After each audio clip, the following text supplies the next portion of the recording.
Brazil, the BYU Cougars continue their quest to make the knockout stage of the Premier Development League here in Provo, Utah, as they take on Real Colorado tonight. I'm Rick Aaron alongside Sean Blymiller. And Sean, BYU undefeated at home this season, 4 games, 4 victories. Real Colorado, on the other hand, no victories so far this season. They are 0-5-3 on the season. Seems like a mismatch on paper, but as we've seen down in Brazil, anything can happen when 2 clubs step on the soccer field. Anything can happen, and over the next couple of weeks, BYU will face this same squad 3 times in the last 6 matches. It's very difficult in the game of soccer to beat the same team 3 times in a row. So they've got to set the stage and set the tone tonight and get the points that are so valuable. Right now, the FC Tucson's leading the division with 22 points. BYU has 18, so that's a win and a tie that they need to catch up. The good thing is they have 2 games in hand. Right. FC Tucson has played 2 more games than BYU at this point. The Cougars coming off of a 17-game layoff. They have not played since defeating the San Jose Earthquakes under-23 team 2-1 back on June 7th. The teams are lining up for the introduction of the opening lineups and the national anthem. Should be a good one here from South Field in Provo. Sean, what are you looking for tonight from this BYU team after 17 days without a game? You know, the lineup is quite different tonight. We're used to seeing a variation of a 4-2-3-1, or what they call it, a 4-1-3-1 in the past. And today we're coming with the traditional 4-4-2, 2 attacking forwards with Winston Sorge stepping into the starting lineup. Usually he's been that super sub to step in late into a game to add that energy. But, you know, in the last game against San Jose Earthquakes, he scored 2 goals. So he's earned the right to be on the field tonight, and we'll see what he brings. BYU certainly comfortable in the confines here at Southfield. As we mentioned, 4 victories in 4 games. 2-2 so far on the road. BYU with a pair of shutout losses to FC Tucson and the Fresno Fuego, but they've bounced back after each of those losses, come back and won on the road on the last 2 trips, posting a victory over the Las Vegas Mobsters and then the victory that we mentioned, the 2-1 win over the San Jose Earthquakes under-23 squad. Yeah, and there was one thing that just pops into my memory, Rick, is that against the FC Tucson, O'Dane Sinclair scored a bicycle kick from the top of the 18, made ESPN's top 10 plays. What a special goal. And, you know, we'll give all the credit in the world to O'Dane Sinclair and FC Tucson for that victory from his special goal. I mean, that's probably the best goal he'll ever score in his life. He did tally 1 more goal later in that game. So, as we tradition here at BYU to say a prayer as you see the players in the center of the field.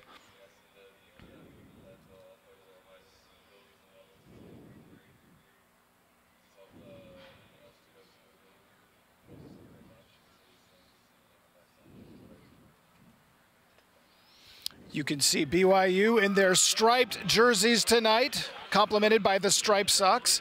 Real Colorado in the gold jerseys and black shorts. Going through the player introductions for both teams. It should be an interesting matchup. Like I mentioned, the BYU is going through with a more traditional 4-4-2. So 2 changes that are significant for me is that Pedro Vasconcelos and Garrett Gio, who are normally in the starting lineup, are not starting tonight. And then starting in place for them is Winston Sorge and Colby Bauer, co-captain. So a little different look in the starting lineup for BYU tonight. We'll see how it works out. We've seen this BYU team get off to some slow starts earlier in this 2014 PDL season.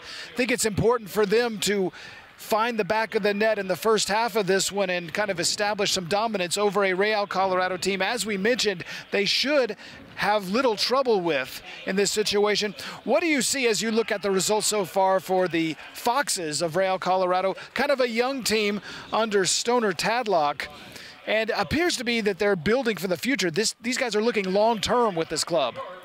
Yeah, I talked to Coach Tadlock this morning on the telephone.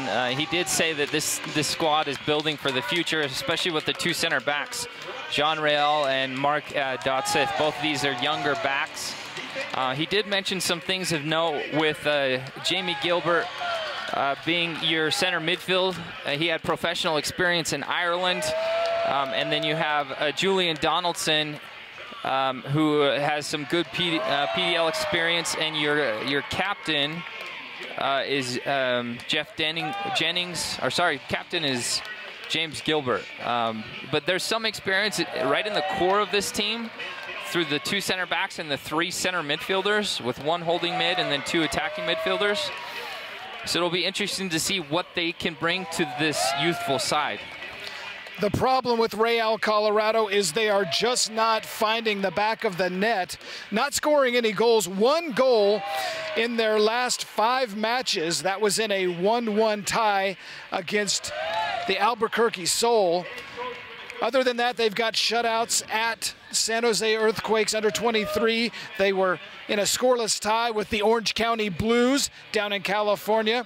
They lost to Albuquerque 1-0 back on June 14th, and they were shut out in their last match 3-0 at Las Vegas on June 22nd. We'll now pause and listen to our national anthem.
And we are ready for some action here at Southfield. The World Cup matches are done for the day.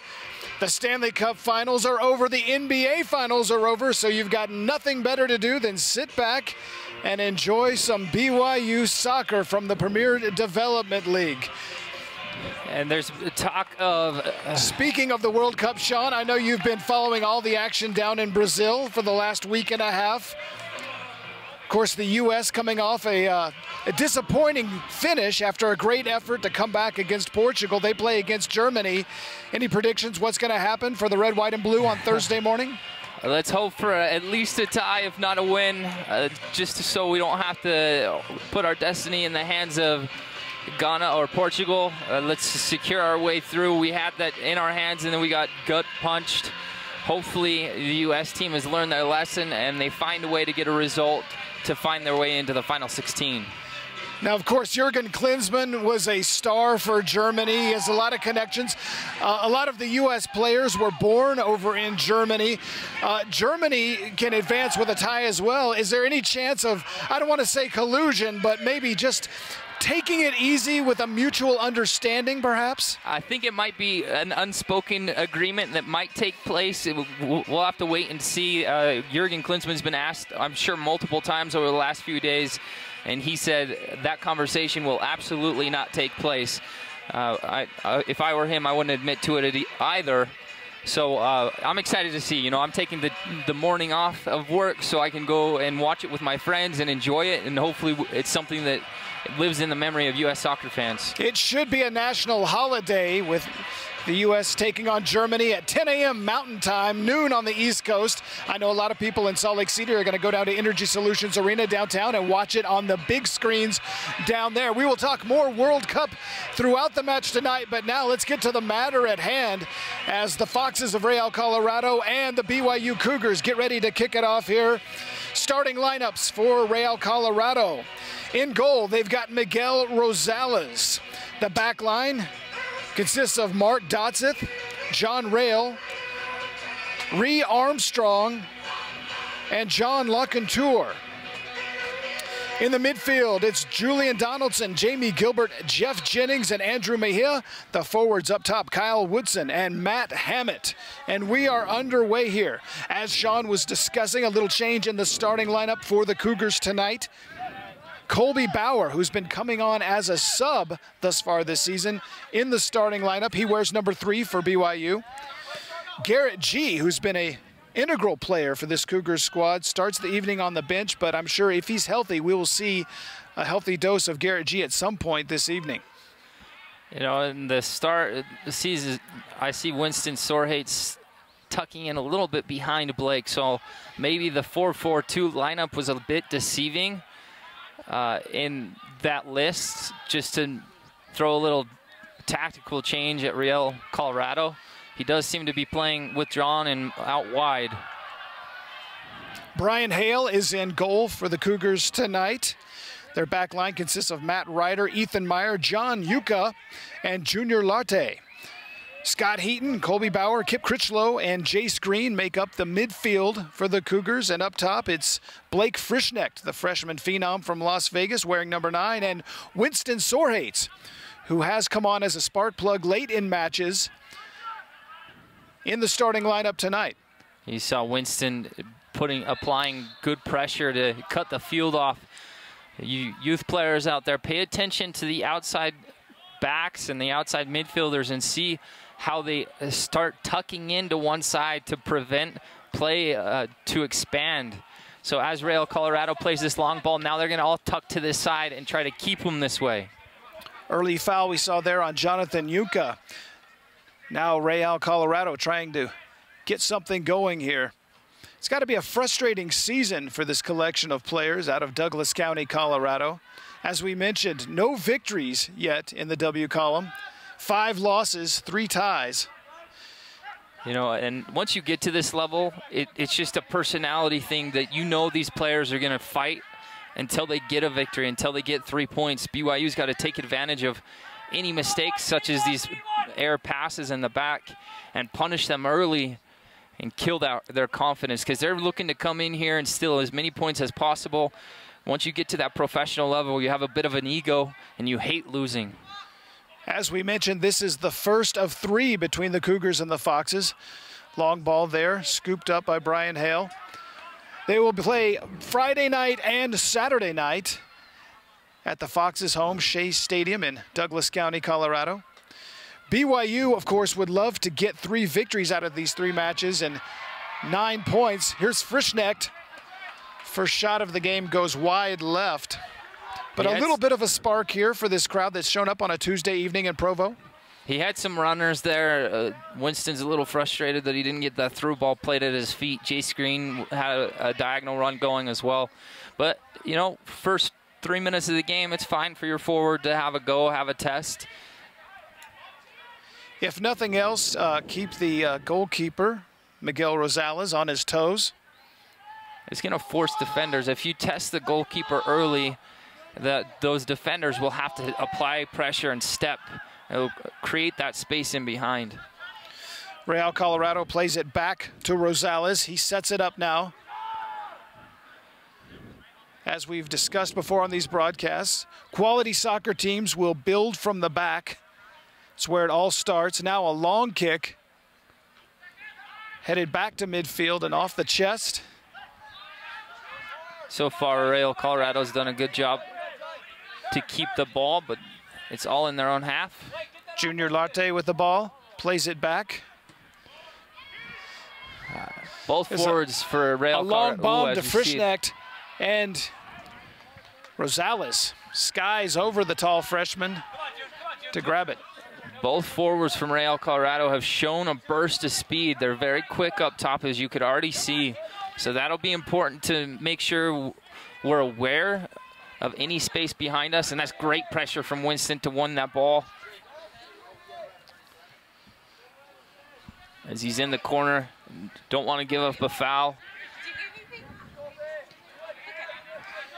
We win this ball back because of the pressure that Winston applies there. We might win it back at our own half, but this is fine. It's Ryder to Yuka. And Frischknecht with it now. Winston Sorhates has that one kicked away and out of bounds. Corner kick.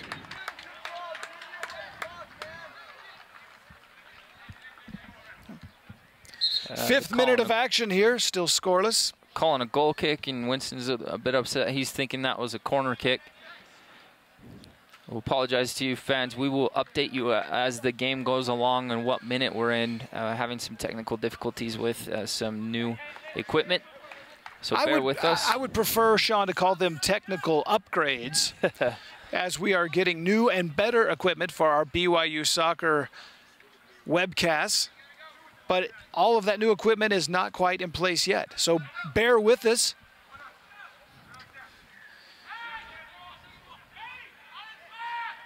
Colby Bauer still playing with that cast on his left wrist. That's the result not of a soccer injury, but actually of a skateboarding injury. Took a fall on his longboard in Provo Canyon some 2 months ago. Doesn't seem to affect his play. As we're in the 6th minute of the game so far, both teams are kind of testing each other out, trying to find a rhythm and find the space that can be attacked. Brian Hale, the goalkeeper from nearby Alpine, Utah, kicks it out. Hunka with the little Cruyff touch to bring it out of the air. It's a difficult ball to try such a move with.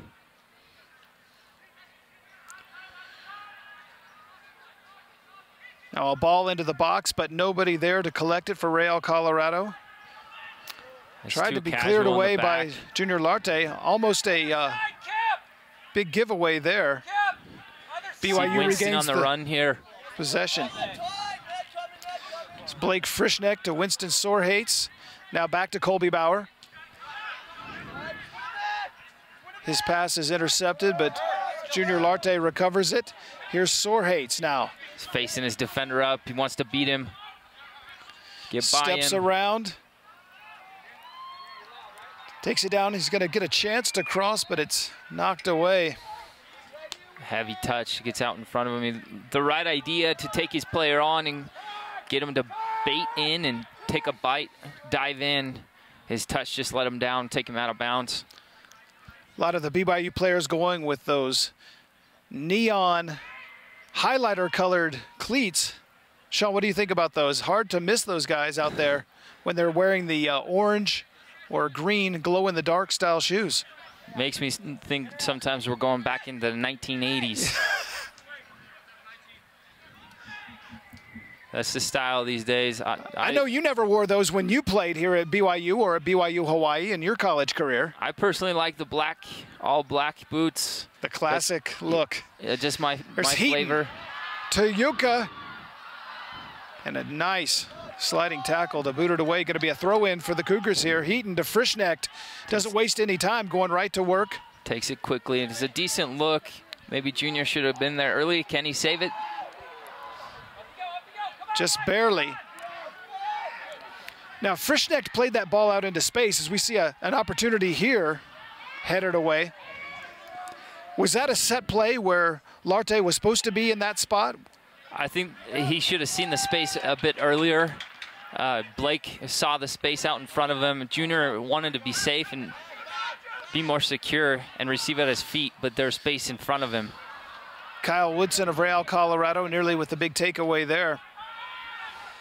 BYU's just turning the ball over too often in bad spots. Matt Hammett back to Andrew Mejia. That's Julian Donaldson. So the Foxes trying to set up something here and perhaps take a 1-0 advantage. Now, this is good from Real Colorado. They're showing some patience. You don't have to force it. Keep the ball at their feet. BYU's got to do better to close down the space. Armstrong with a shot and a goal. Real Colorado strings together about 10 passes, and then BYU stands idly by. Armstrong just kind of freelances here. There's two things here. Defenders have to step. It's too late. There's 3 BYU players that kind of get froze with the Armstrong's touch. He's a bit deceiving, opening up his hips, thinking he's going to pass the ball. But then he sets his feet to have a strike from distance. He's probably about 25, 30 yards out. And Reed does well to put on frame and just a side netting far post. So winless, Real Colorado strikes first here in Provo tonight. A 1-0 lead. A goal in the 9th minute by Armstrong. And the look on Brian Hale's face said it all. Like, come on, guys. There's got to be better communication among the Cougars' back line, because everybody seemed to be looking at each other thinking, okay, you pick him up, you take him, and as a result, nobody did. He was able to dribble in and unleash a right-footed rocket. Right, and if there's one player that puts pressure, he's not going to be able to set his feet and have that strike and get the balance underneath him. This is one thing I talked about at the start of the game, Rick. You cannot underestimate players. Just because they don't have any points, any wins for the season so far, doesn't mean you get to stroll in here and get 3 points automatically. They're not going to surrender to you. BYU's got to have some fight and find a way to get all points possible tonight, even though this team is winless. Well, that breaks a goal drought for the Foxes. As we mentioned earlier, it's been over 180 minutes of soccer since they last scored in Albuquerque back on June 13th.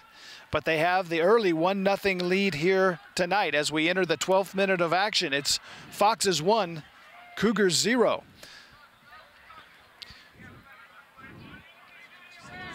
Let's see from the leadership, the senior players on the team, what kind of example they set to everyone else. That's a good ball. DeSore hates. He gets on the end of it.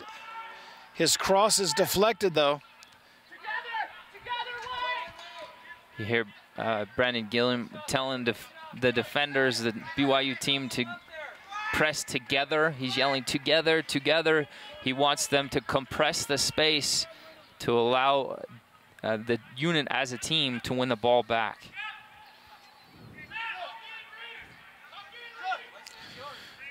A reminder that your home for Premier Development League action, stats, game stories, all the information on all the teams can be found at uslpdl.com. That's uslpdl.com for all of your Premier League updates. Matt Hammett, forward for Real Colorado, gets called for the foul. Ethan steps in front. He just gets a little two-hand shove to throw Ethan off balance. It's a good step from Ethan.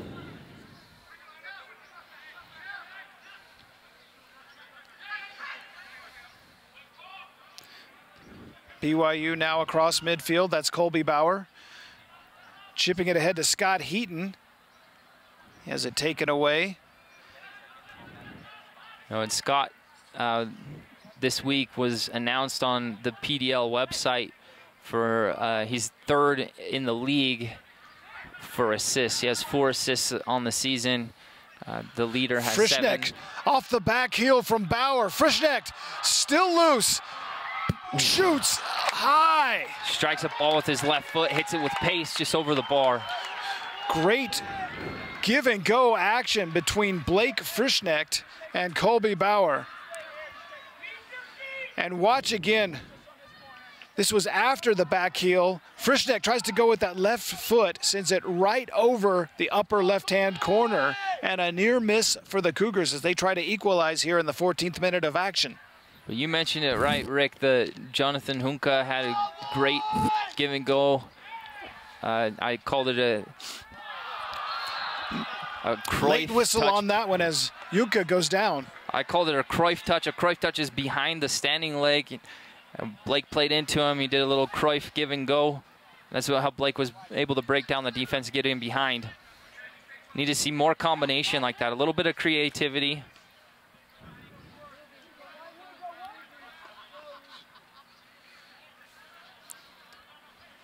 Yunka now. Give and go with Heaton. It's a great ball Jonathan from Heaton. Yunka, and couldn't put anything on it. On that through ball. On that through ball, there needs to be a couple runners. The first runner needs to get to the near post and beat the goalkeeper to the ball, and there needs to be a far post runner as well. Have options for the guy serving a ball. Jace Green was coming in down the middle of the field, but Yunka just didn't get enough on that pass to get it to him. And I would say Jace didn't get there soon enough as well. Both of play a part there. It's amazing at this level of soccer, the difference a step can make.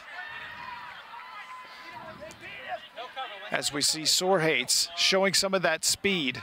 Watch his burst as he's going to try to get the ball back now. Instead, it goes ahead to Frischnecht. Another chance for Blake, right footer. Good timing. Knocked away, and a corner kick coming up for BYU. That's great timing on the slide tackle from Mark Dotseth. You see a little elastico or rubber band move from Blake to try to create space. So he brings it with the inside of his foot and takes a touch with the outside to set up the shot. Now we'll see what BYU can do off the set piece. It's been so crucial to so many World Cup matches the past week and a half. Ethan has a good strike. Ethan Meyer sending it wide right.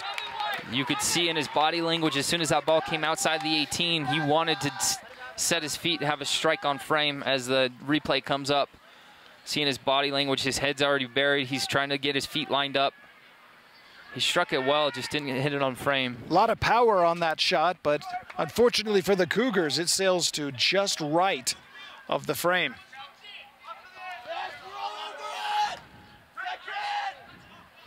Sean, I think this would be a good time for you to throw out your Twitter handle. Give our viewers a chance to join your growing legion of followers on Twitter. As we see a fantastic through ball to Scott. Can he find someone on the end of this? Add to his assist tally. Heaton.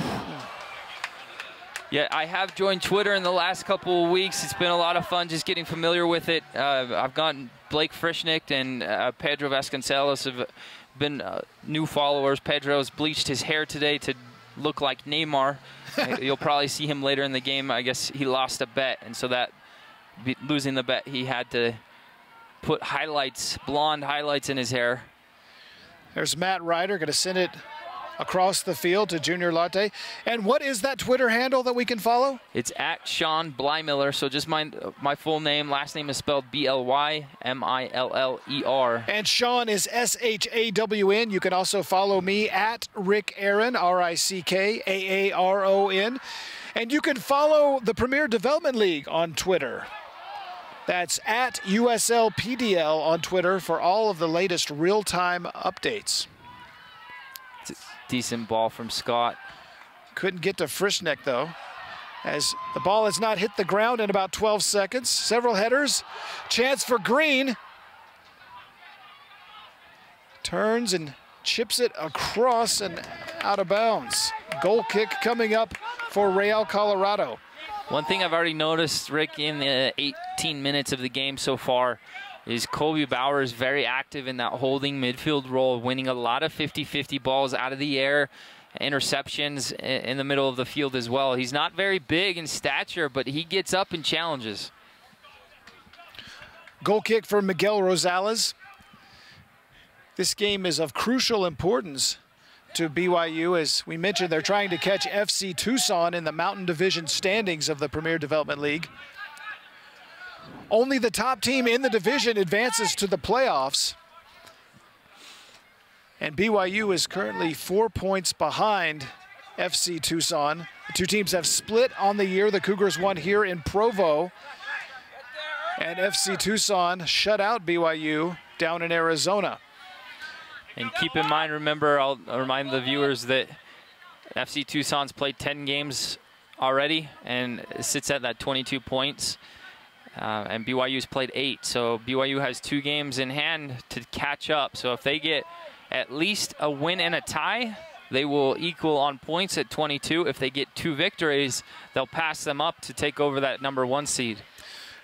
2 victories in the next 3 against this Real Colorado team seemed like a fairly achievable task. But BYU finds themselves down 1-0 here in the 20th minute of action. It's not a good place on the field to lose the ball. Now good work from Colby to get it back. It's a break for the Cougars. 3-on-3. Frischnecht with Sorhates and Scott Heaton. Blake pulls it back. Leaves it for Green. Now over to Kip Critchlow.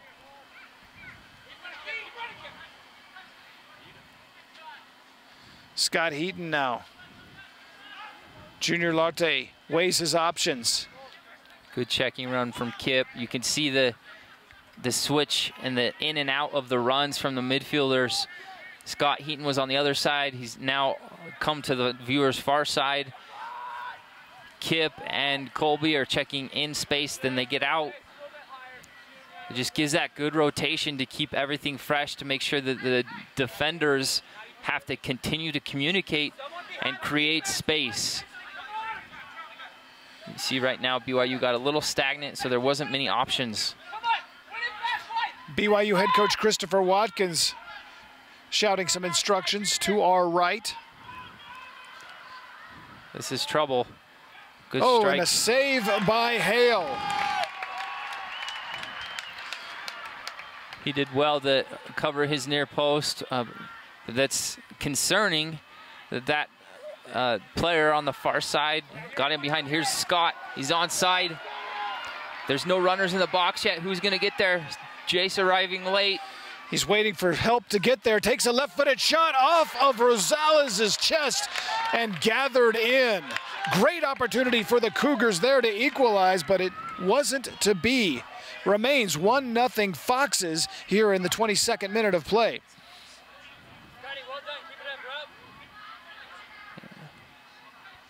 It's a couple Real Colorado players that are pretty quick. Their rotation, their runs have been pretty good as well. You can see that players are not running straight lines. They're doing a lot of diagonal. That requires a lot of communication from our center backs to make sure everyone's marked up. Larte, again for Heaton, but too far on that one.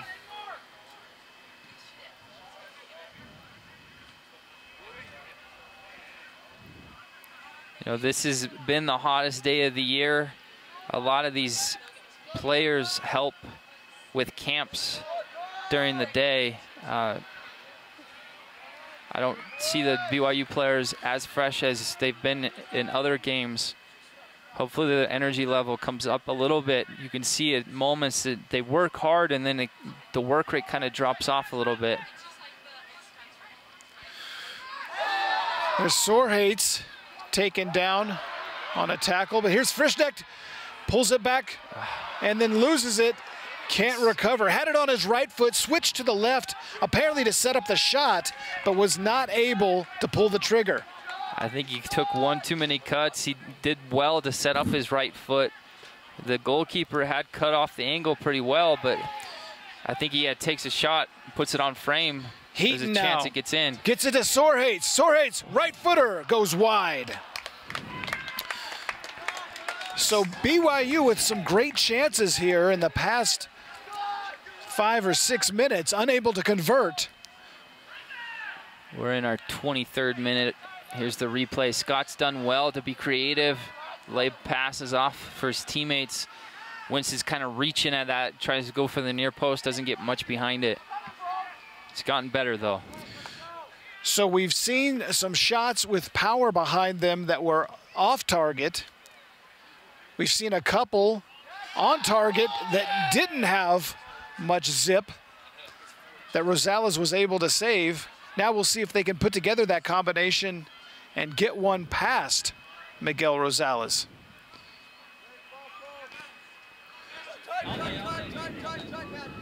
Larte controls it at the top of your screen, cuts back inside. He's got options, can't get it to Sorhates. No call, and they play on. Now Bauer. Diagonal pass there. Frischnecht heads it. Jace Green is there to head it. And kicked out of bounds. It's going to be a throw in for the Cougars. You know, Rick, I just got a tweet from the Cactus Pricks, which I believe is the FC Tucson. He's stating that the top 2 teams in our division advanced to the playoffs. Well, thank you for that correction on the playoff format. I did talk to Watkins at the start of the season. There was talk that it would only be 1 player, so they must have made that change. Current standings in the Mountain Division, as we mentioned, FC Tucson on top with 22 points right now. BYU in second place with 18, followed by Albuquerque with 11 points. The Las Vegas Mobsters with 10, and this Real Colorado team with just 3. Currently occupying the cellar of the Mountain Division, but they've got a 1-0 lead here so far as we enter the 26th minute of action. This is a free kick from about 30 yards out. Looks like Ethan's setting his feet to have a go at this one.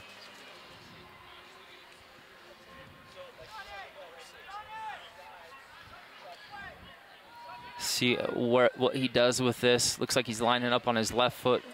This is interesting. He's usually a right footer. I think the PDL referees like Scott Reynolds out there need that spray foam that they're using down in Brazil. You know, that stuff kind of looks like whipped cream. Keeps the players back. There's a blast off the wall. Recovered by Meyer. Now Jace Green chasing it down. And has it taken away. Critchlow and Ryder back. Critchlow will play it back to Hale. It looks like the top 2 teams in the Mountain Division play the top 2 teams in the Southwest Division in the playoffs. But you got to keep in mind Fresno Fuego have made a run in the last couple weeks. Fresno beating BYU at their place 4-0.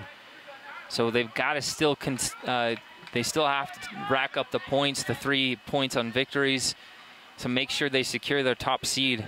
So top 2 Mountain would play top 2 in the Southwest Division? Correct. Currently the LA Missioneros and the Ventura County Fusion occupy the top spots in the Southwest Division, both with 15 points.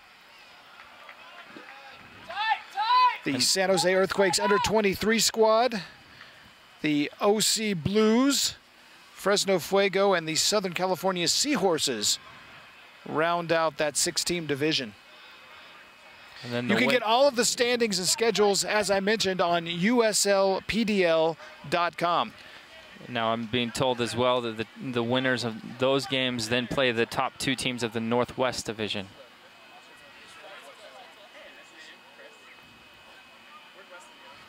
A reminder that Nike is a proud sponsor of the Premier Development League. You can follow at Nike Soccer on Twitter for all of the latest information on Nike Soccer.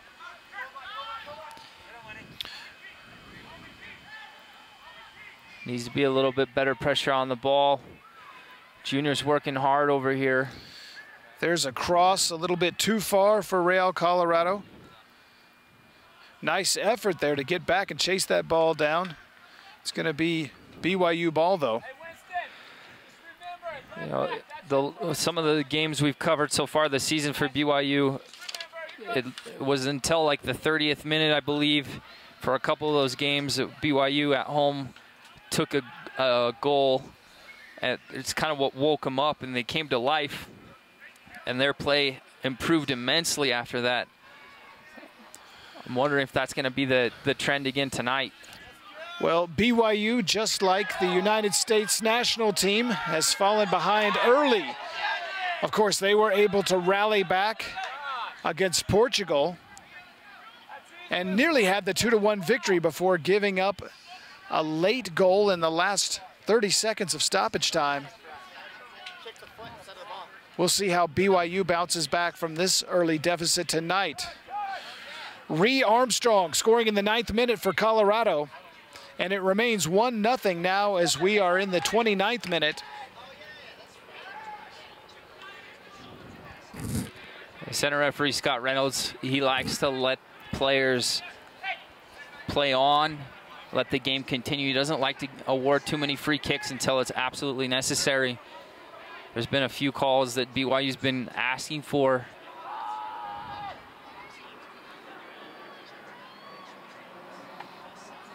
Little nutmeg from Hunka. A nutmeg is when you play in between the legs of your opponent, much like a crossover. With his ball skills. Great lead up to that cross. Cougars couldn't do anything with it. And back come the gold-shirted Foxes of Real Colorado. Last 15 minutes, BYU's dominated more of the possession. They're just trying to find a way to unlock Real Colorado's defense, find space in behind. Good crowd here tonight for a Tuesday evening in Provo, Utah. The South stands here at South Field, nearly full. At least a couple of thousand people, maybe closer to 3,000. I haven't watched a lot of PDL action from other venues around the league, but from what I've seen, BYU has the top attendance by far. There's another foul that BYU goes asking. That was a great tackle from Hunka. Good recovery run. Out of bounds, just to the right of our broadcast position. Chance for a throw-in for BYU. Little miscommunication between Frischknecht and Junior Latte there. BYU's been doing better as they lose the ball to have the immediate pressure to win it right back. That's how they've been able to keep possession. Winston Sorhates in the middle of the field, a lot of traffic there. Kip Critchlow plays it out wide. Jonathan Yuka now. As you see those white jerseys get forward for BYU. Yuka tried to play it through to Sorhates. Instead, it's knocked away, and Colby Bauer back on the ball. It's going to be very hard to unlock him. You can see Heaton off the post. A great run by Jace Green. Looked like he got a little touch on it, didn't get as much contact as he had hoped. We'll see it here. There's Bauer. Great ball from Scott Heaton. Green. He didn't even get a touch. That was just a direct ball played through. He's running stride for stride with defender Mark Dotseth. Second corner coming up for BYU. It's going to be Sorhates. You can see Real Colorado, they have now put everyone behind the ball except one player up high. Looks like more of a 4-5-1 system. Good ball from Ethan. A pair of Cougars going up for that one, could not get quite high enough. Looked like Blake and Jace in the same area, getting up to challenge. It's a driven ball from Ethan. Velocity was extremely high on that. It would appear, Sean, to my untrained eye, that BYU is turning up the intensity a little bit now, having Real Colorado back on their heels just a bit. Yeah, you can see that they've starting to find a way to keep the ball for longer. But as you can see, there's 9 guys behind the ball right there for Real Colorado. Or actually 10 guys, counting the goalkeeper. So it's hard to unlock that. It's hard to find space in behind. But if Real Colorado, if I were their coach, I'd be doing the exact same thing. They found a goal. Now they've just got to get at least a half without surrendering any goals. And they're doing that with 10 guys behind the ball. Was that Stoner Tadlock's game plan all along, or has that tactic changed since they got the 1-0 lead? I think it's changed since they went up 1-0. They're not having as many people as high up the field. So to you, it looks like the Foxes are content to just get back and play defensive soccer. Yeah, for the most part, it looks like they're sitting in to absorb the pressure. Once they win the ball, they're going to want to keep it, and then that will invite them to go forward a bit more. But as soon as they turn the ball over, you're going to see a transition and a retreat that's very quick. We've seen teams in the World Cup and in Major League Soccer go to this tactic of getting a lead and then parking the bus in front of their own goal, as they say. Sometimes a very successful tactic, other times not so much. You see it a lot with teams that are at a disadvantage, so they might be outmatched. The team on the other side is better quality, has better ability, and so they do everything in their power to make it difficult and put numbers behind the ball. And especially for traveling teams, they do it a lot. And deja vu for the second time in the past few minutes. A throw in for Rhea Armstrong, the goal scorer, from the same spot on the field. You can see what type of travel, how taxing that is on players. Look at Kyle 17. Woodson with a great run. He's very on quick. the far side of your screen. Hey, they're taking those throw-ins another 5 You can see yards. from the World Cup, a lot of European teams are already bowing out of the tournament, and I think a lot of it has to do with the travel that they've had to endure coming from Europe all the way to South America. And it goes to show a lot of, when you travel, it takes a lot out of you. Number 22 is Jamie Gilbert. That was better from Kip. He stepped. He didn't win the ball, but he forced the player to take a bad touch out wide. And BYU wins the possession back. Speaking of the World Cup, Greece makes it through to the knockout stage, advancing to the final 16 today with a 2-1 victory over the Ivory Coast. There's a shot gathered in by Hale. Jace is upset because he thought he was fouled in that occasion.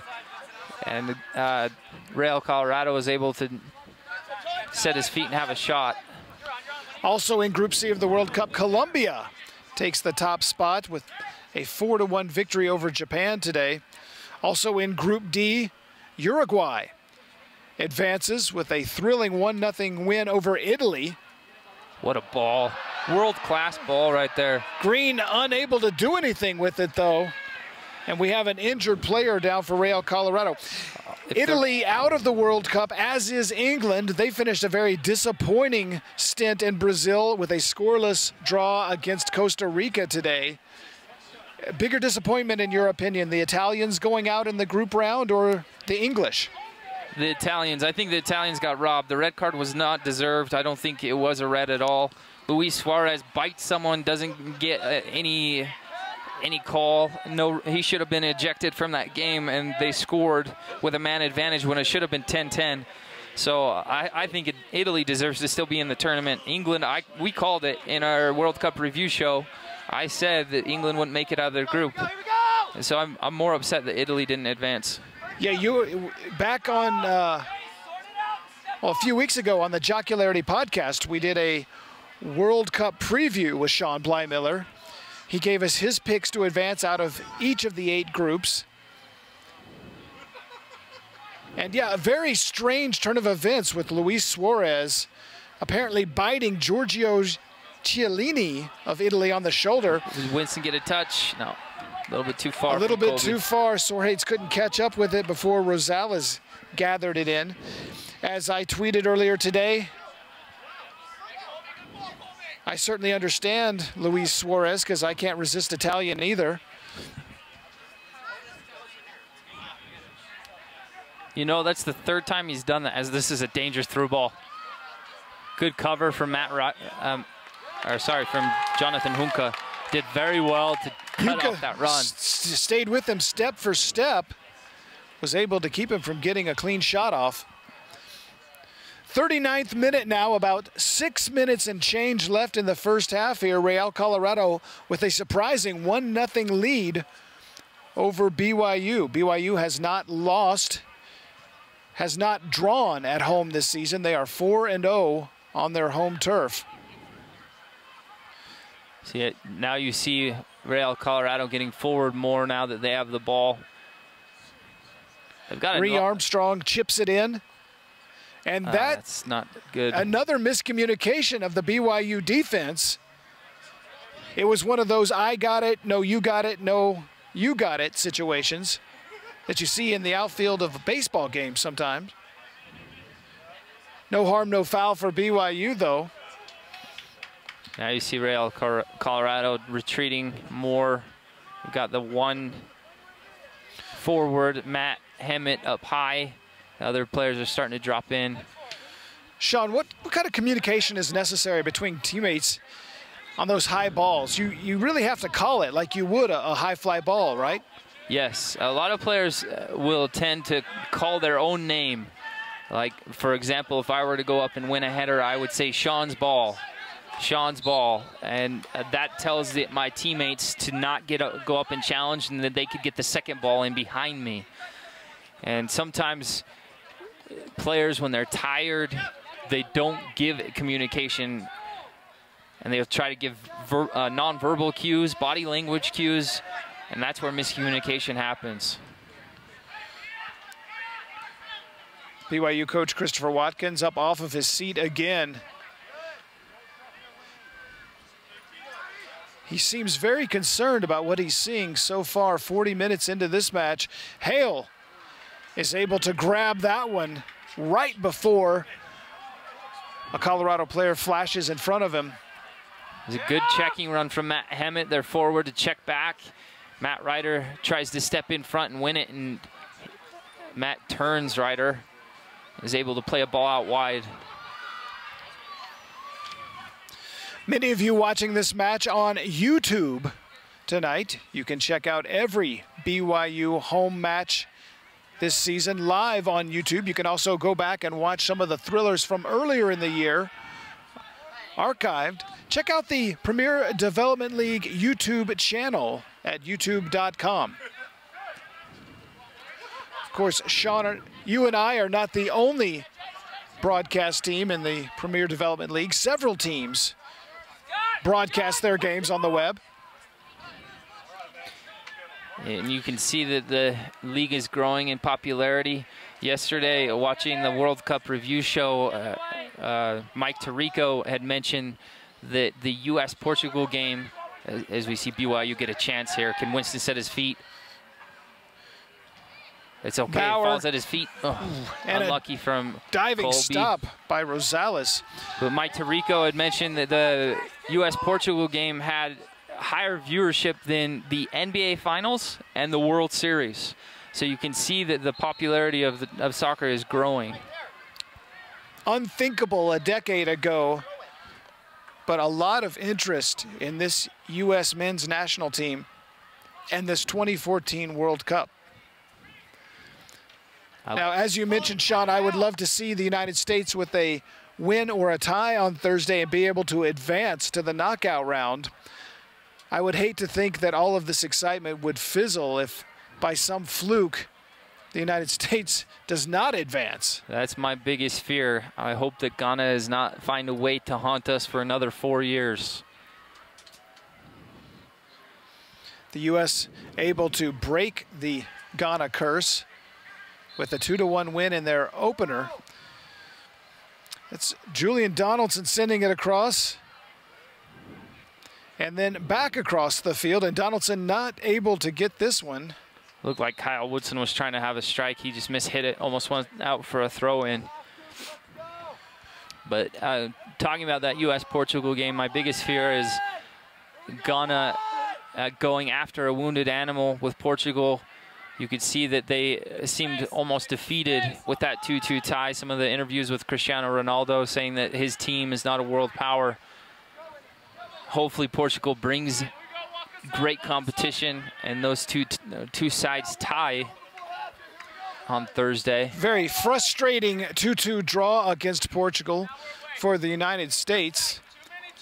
I said on Twitter, first we had Father's Day earlier this month, and then that 2-2 result. So that's two disappointing ties that I've had to deal with in the month of June.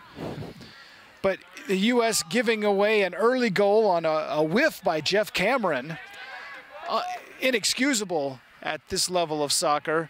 And then with only about 20 seconds remaining in stoppage time, Michael Bradley gives it away at midfield, and Portugal makes the U.S. pay. So 1 point instead of 3 in that match, and still some work to be done for the United States team to get out of group play. What a great Junior tackle from Lartey. Junior Lartey. Gets it ahead to Sorhates. He's up in it in the box. Looking for a whistle. Apparently, there's not one to come, and it's going to be a goal kick for Real Colorado. Jace is going to want that one back. He had the whole goal to shoot at, and he just overpowered it, hit it high. Winston Sorhate's pleading his case. We'll see.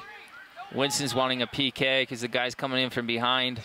He wins the ball. And see, it's hard with that defender there on the ground. Jace is just trying to strike through the ball, kind of gets rushed. We saw Blake Frischneck's reaction at the end of that replay. There's more of what I talked about, Colby Blair just having some height, some leaping ability. 45th minute now. A couple inches on him, and he still is able to outjump him. No indication as to how much injury time will be added. I can't think it'll be a whole lot. We haven't had any significant stoppages of play. I'm perhaps 2 minutes maybe, as we are past the 45 minutes of regulation time. There's a foul called.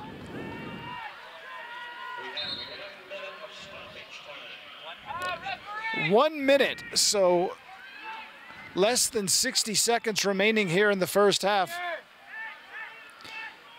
Here's the foul. Colby turns the guy, and the guy just goes through his back. He's knocked down by Donaldson. Innocent ball going, spreading wide. Can't be much time left on the clock. Yeah, so barring some late circumstance, BYU will head into the locker room down 1-0. Need to find a way to get this in the box and get a chance on frame before the half ends.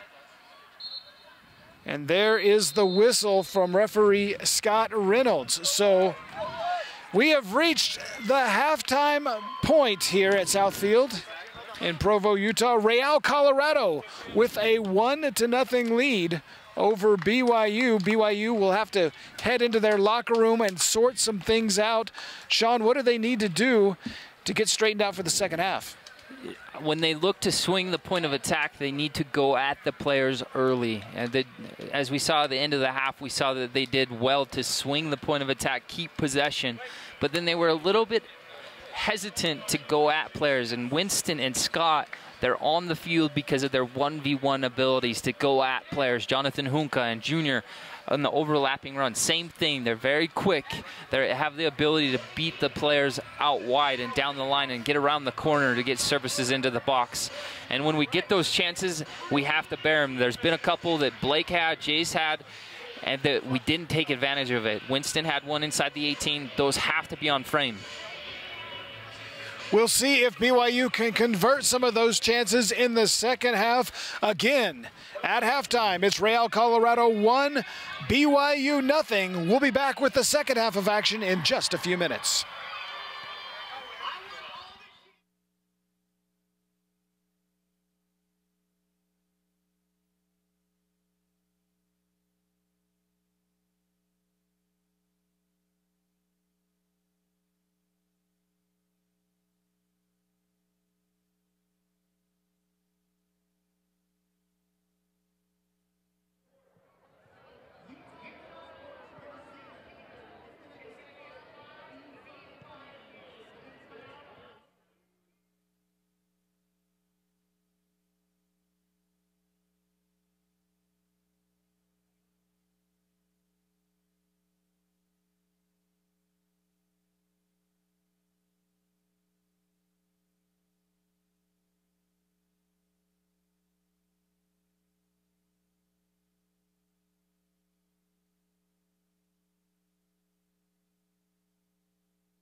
That's the goalie. Oh, where do I go? You can pretty much just go right over it.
Let's start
Remember to take a photo.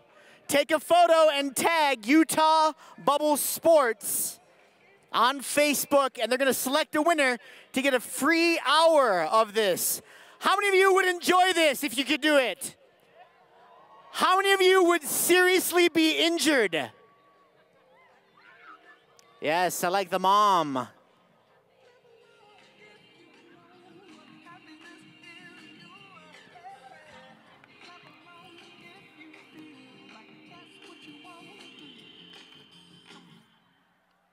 Nice, okay. This has been good. I think we're gonna do a couple little competitions. So red team, come over here to the front of the fence. Blue team, come over here to the front of the fence. Okay, on either side of the midline. Come over here. Blue team, face. Come over here closer to the fence so the fans can see your turmoil and your suffering. Okay, come down here. Okay. Now, red, form a line right here, facing that way. Come behind me, red. There you go. Red, such an ugly color. Okay. Blue, take it back. Take it back. Here we go, right here. Okay. Now, you're each going to have a chance to go full speed at each member. So you get paired up with him. Now, crowd, you have to vote. Who has the craziest spill, the hardest hit, the most dramatic spin, whatever it is, you're going to vote for all of these as they get going. So, do you truly want to be matched up with this one? You're going to go one at a time. You're going to go one at a time. Who do you want to match up against? He looks a little large. You're going to go the redhead. Oh, it's like you kind of like him or something. Okay, in 3, 2, 1, battering ram. Oh, gosh. Okay, there we go. That's okay. You've separated your C3 vertebrae. Okay, proceed. Okay, now you get to pick. Who do you want to single out? Huh? The last. Okay, he has challenged you in 3, 2, 1. Wow. Wow. Yep, here we go. Yep, you got it. Yeah, give her a round of applause. Great job. Okay, now you get to call out someone. Who do you want? The one second to the right. The one poking her head out. That's your sister. Oh, we have a sibling rivalry right here. For all those times she pulled your hair and you stole her boyfriend's. Let's go in 3, 2, 1. Please. Oh! Yeah, you did. I like how they look when they bounce up and down with their little feet. Okay? Next, over here, who hasn't gone? You. Single out someone. Who do you want to take out? The goalie. Looks like we're going mano a mano, hombre a hombre in 3, 2, 1. Oh my goodness.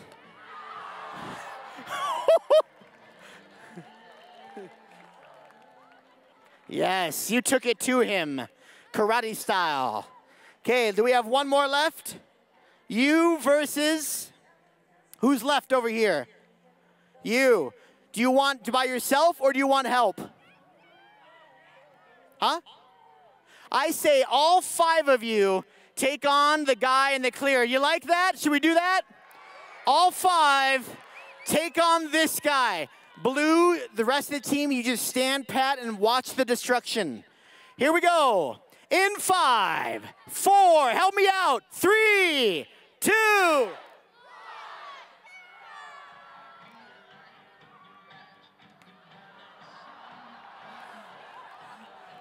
Wow. Oh. Okay, not bad. Okay, tough guy. Okay, everyone standing on one line facing the crowd. Stand in one line facing the crowd right here real quick. One line close to the fence. Come up closer so they can see you. One line, there we go. Okay. Okay, I think, do you guys have some choices in mind? I think it's down to flying karate guy. Which one was that? Where is he? Is that you? Flying karate guy? And how about this guy that took on the whole team? Okay, we're gonna vote right here. I'm gonna point to them and you vote the loudest for who should win a prize here, okay? Do we like karate guy? Do we like Godzilla? One more time, karate guy? Godzilla. Karate guy has won. Give them all a round of applause for risking life and limb. Again, Utah Bubble Sports, go to the Facebook page, take a picture, tag Utah Bubble Sports, and they're gonna pick a winner by the end of the game. Again, one more round of applause. Thank you for being generous, Utah Bubble Sports.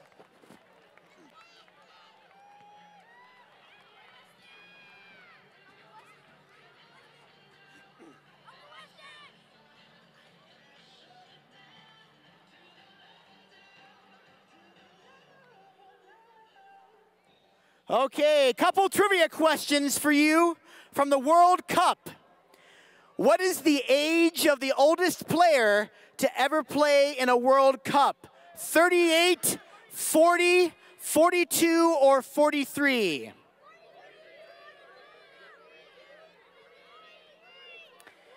The oldest player was 42 years old and 39 days from the country of Cameroon. Back in '94. Okay, here's an even better one.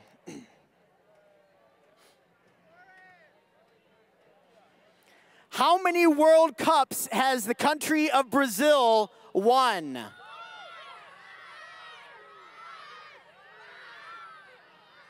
Three, 4, 5, or 6? 5, the most out of any country. The most. Okay, one more. How many of you think that World Cup teams that are hosting the World Cup have an advantage? Out of the 19 World Cups, how many have been won by the host country? 5, 6, 7, or 8?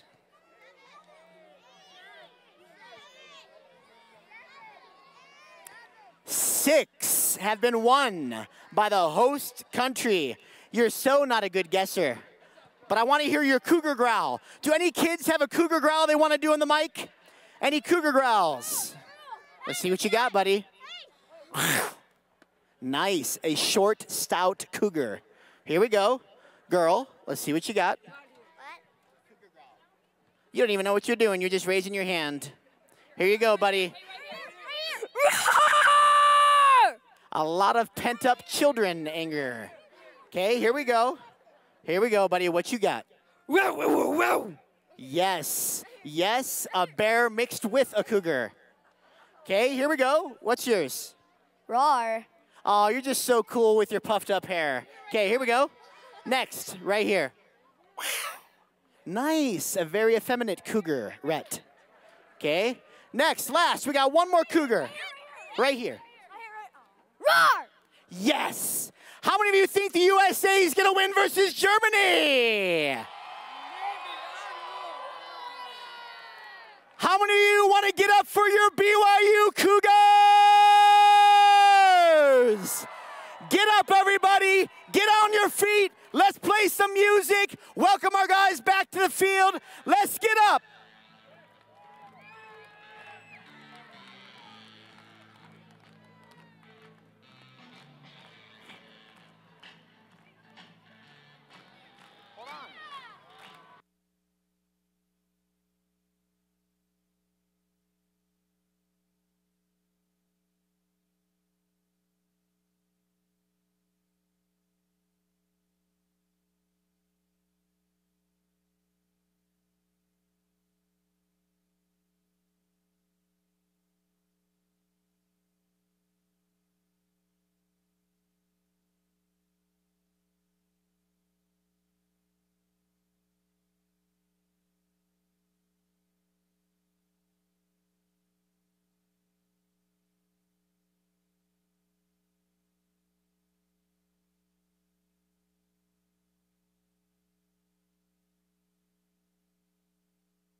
Welcome back to Southfield in Provo, Utah. After an exciting halftime of bubble soccer, the second half is just underway with Real Colorado leading BYU 1-0 on a 9th-minute goal by Ree Armstrong.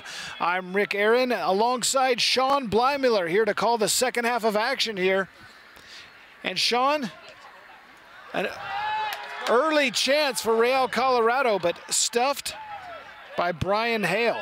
There's a good challenge from Colby Bauer inside the 18. He continues to amaze me how high he gets up, how high he elevates to win those headers above guys that are 2-3 inches taller than him. Not a good way to start the ball. Not a good way to start the half with surrendering a free kick and the ball landing inside BYU's box. To see what energy they bring to get back into this match. BYU certainly had their chances in the first half, unable to convert any of them. Winston Sorehates with a couple of opportunities. Blake Frischnecht, as well as Jace Green, had their chances. A couple of them they'd like to have again, but we'll see what they can do here in the second half as they flip ends. BYU now heading towards the east side of the field, toward the mountains here as the sun sets in Provo, Utah. Glad to have you along with us on a warm evening here in Utah County. You know, I want to take a quick minute, Rick, as we start the second half. As again, he's going to get called offside, but Colby Bauer gets up and challenges win this header. You know, I want to take a second to reach out to the soccer community for a special family. Sal Perez is the team administrator for Real Salt Lake. His niece, Claudia Perez, suffers from Marfan syndrome. It's a connective tissue degeneration in her heart, and they're having a fundraiser on August 4th at Talons Cove. You could find the information on Save Claudia, is the Facebook tagline. I'll post it on my Facebook, Sean Blymiller. Again, my name is spelled S-H-A-W-N, last name Blymiller, B-L-Y-M-I-L-L-E-R. Nat Borchers in the Facebook has written a letter asking for community's help. As we see a clearance from Matt Ryder out of the box. Talons Cove, a very beautiful golf course on the west side of Utah Lake in Saratoga Springs, Utah. I've left a couple dozen of my golf balls there over the years. And if you've been paying attention to sports news today, Isaiah Austin, in the last few days, he was supposed to enter the draft, but he's been diagnosed with this same degenerative disease. A career ender for the former Baylor player. Which is extremely heartbreaking for him, and our heart goes out to him. But this Saul's niece, Claudia, could lose her life, so we're doing everything we can to raise money for the surgery for her. Well, we wish him the best of luck with that, as the BYU's bench calling for a handball there, not getting the whistle. With that claim as well. Looked like the player threw his body into the ball. His arm might have been extended. It's a good ball, a good cross. Can Blake get on the end of this? Not quite, as Rosales is able to snag it with both hands. We're going to take another look at that ball in the box, but wait a minute, Winston Sorehates shoots. And it's saved and then put in. BYU with the equalizer. BYU has equalized in the 50th minute. We will take another look, show you exactly what transpired there. Looked like the defender just had a poor clearance. Winston collects it, has a shot on frame. That's Sorehates. Goalkeeper slips and makes an error. He tries to get on the end of it. He beats Blake to it. Trickles over the line. Winston Sorehates. You know, this is what I was talking at the end of the half. I mentioned this, Rick, that BYU has to take advantage of the opportunities and mistakes that will happen and the chances they're going to get in and around the box. Winston does well to win a 50-50 ball or cut off the ball in possession and have a shot on frame. Winston Sorehates with his 5th goal of the season. pulls the Cougars level at 1-1 now in the 51st minute of play. You know, I think it was Blake that ended up tapping it in. Winston had a shot from distance. Blake followed. Maybe we see the replay again. I would like to see it one more time because I felt that the ball was deflected by the goalie and then trickled in. We'll get a definitive look here. There's Sorhates with the right footer. Rosales going the wrong way, gets his hands on it, and then it goes over the line there. Clearly, if we had the FIFA World Cup goal line technology, Frischnecht did come and blast it in after that, but Sorhates gets credit for the goal. Goal line technology would have been very useful in that moment. It did look like it was just hovering over that line. Couldn't really tell if the goalkeeper was able to swat it and parry it out. Not to disagree with your assessment, Sean, but I thought it was clearly over the line. As we saw the replay, Rosales was moving to his left, had to dive back to his right.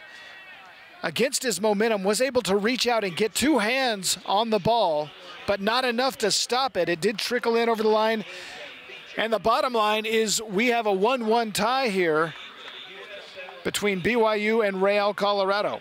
So Ree Armstrong gets the Foxes on the board first in the 9th minute of action. And Winston Sorhates, with his team leading 5th goal of the year, has drawn BYU level. It's all even at 1 apiece now in the 52nd minute of action.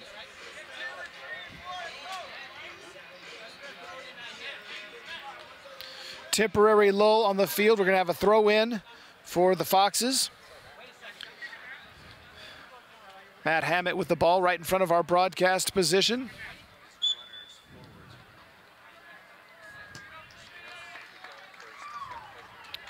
And it's going to be given away to Hale in a gesture of sportsmanship there from the Foxes.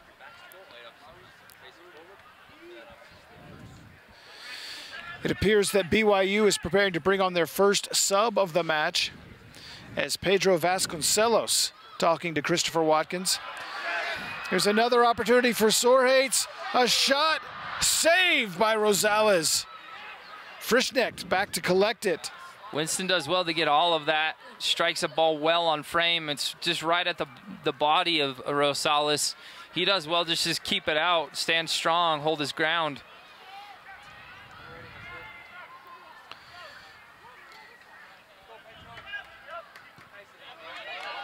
So what a 2-minute sequence for BYU as Sorhates gets the goal, then very nearly gets another with a blast directly at the keeper.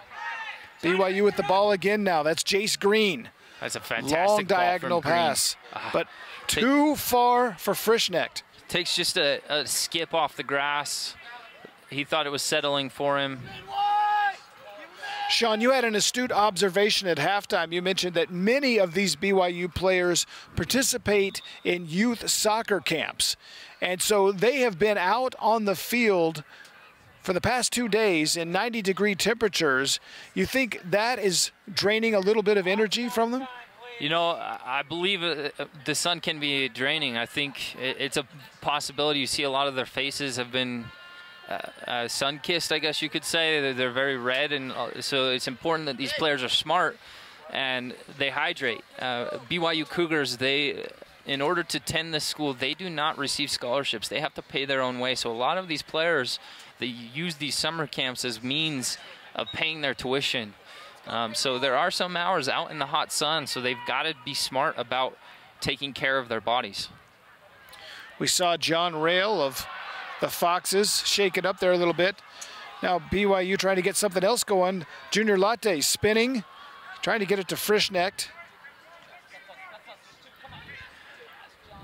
This is better pressure from BYU. You can see that they're very intent on winning the ball back as soon as they lose it. The work rates come up.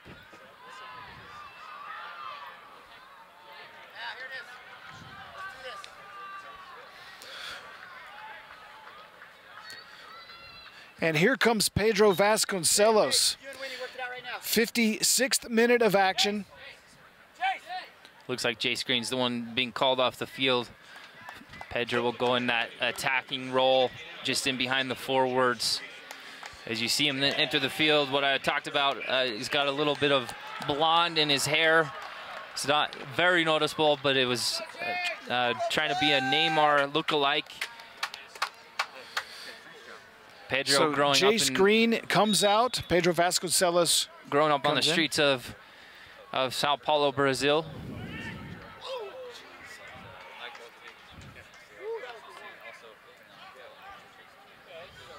It's going to be a throw in for BYU after the corner kick.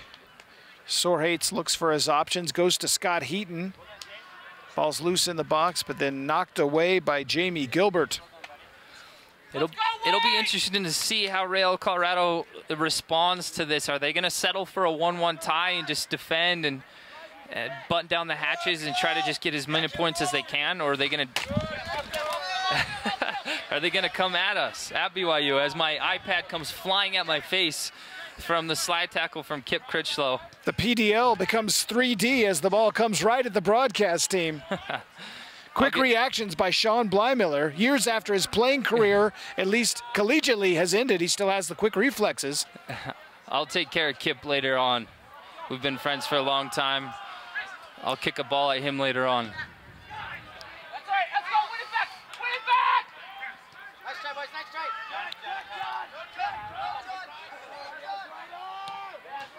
It's good cover from Matt Ryder. Matt Ryder coming all the way across the field. Interesting note for BYU, Winston Sorhates now has 4 of the last 5 goals scored by the Cougars. He had a goal in the 16th minute of their 3-2 victory at Las Vegas back on May 31st. Sorhates also scored both goals in the 2-0 victory over the San Jose Earthquakes, 2-1 over the Earthquakes on June 7th, their last match, and he has the equalizer tonight. You just heard Blake Frischneck yelling at Scott Heaton to get out of that space. Sometimes when you're in a space for too long, you need to check out to take that defender away with you to allow another teammate to come in and take that space. Blake Frischneck, certainly an interesting character, a freshman here at Brigham Young University from Las Vegas. He's been described to us by head coach Christopher Watkins as a next-level type of player. We certainly saw flashes of that early in the season. It looked like he would be the star of this BYU Cougars team as he had some highlight-worthy goals early on. But Winston Sorhates has taken over that role. The speedster out of Pleasant Grove, as I mentioned, with 4 of BYU's last 5 goals over the last 4 matches. And you saw just glimmers of that at the start of the season. You saw the potential that Winston has going at players. That's a dangerous tackle. He plays on with the advantage. Sorhates trying to catch up with that, knocked away by Rosales, but there's a ball. Oh! Alert defense there to get that one. Yeah, Scott Heaton did well to have a shot on frame. The goalkeeper made kind of an error coming out, goes off his knee for a clearance for a parry away. Scott has the presence of mind to take it first time out of the air, which is very difficult, and have a shot on frame. Defenders there to block it. Getting back to Frischneck now. Came on like gangbusters at the beginning of this season. Had 2 goals, both of the Cougars' goals in a 2-1 victory over the Earthquakes here in Provo back on May 17th. In the opener May 3rd against the Fresno Fuego, he had a goal and an assist in his first PDL match, a 3-1 win over Fresno. Heaton with the cross. Jamie Gilbert knocks it high in the air and down into the waiting hands of Miguel Rosales. You're starting to see heavy legs from Real Colorado. They're not reacting as quickly as they were in the first half to 50-50 balls and covering as much space as they were. See if BYU can take advantage of that and get behind in good spots and create chances on frame. There's. Is he going to give 18 a yellow or no? Alex? 18. Hey, is 18 getting a card for that tackle? A reminder that USLPDL.com is your home for everything Premier Development League. Stats, scores, rosters, team information, upcoming matches, and so forth. Junior Larte with the tackle on Matt Hammett there. And number 18, Mejia, is getting a yellow card for an earlier tackle. It was good officiating to allow the advantage to play on where we saw the tackle on the viewer's far side. The referee elected to not blow the whistle, allow BYU to continue the attack with Winston at the ball at Winston's feet.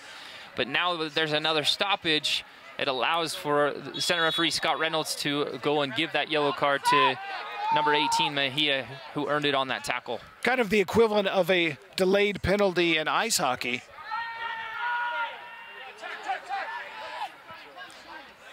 Heaton now. Fakes twice, 3 times, then taps it back. Jonathan Junka.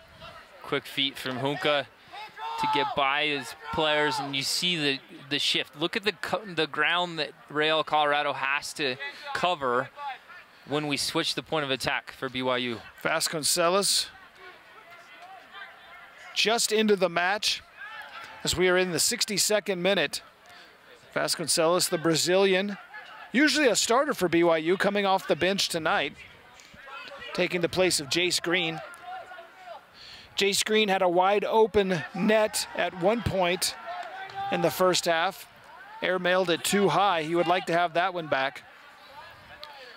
And back comes BYU. Junior Larte. Knocked out of bounds right in front of our BYU TV camera crew.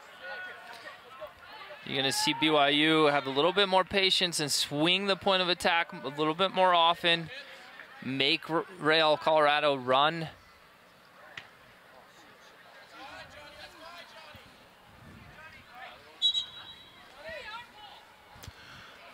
Another reminder that Nike Soccer is an official sponsor of the Premier Development League. Follow them on Twitter at Nike Soccer.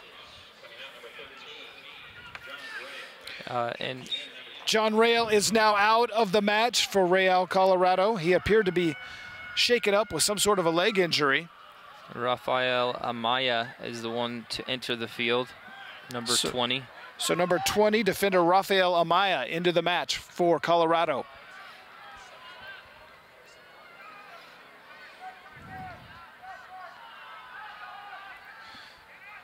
Hammett with the takeaway.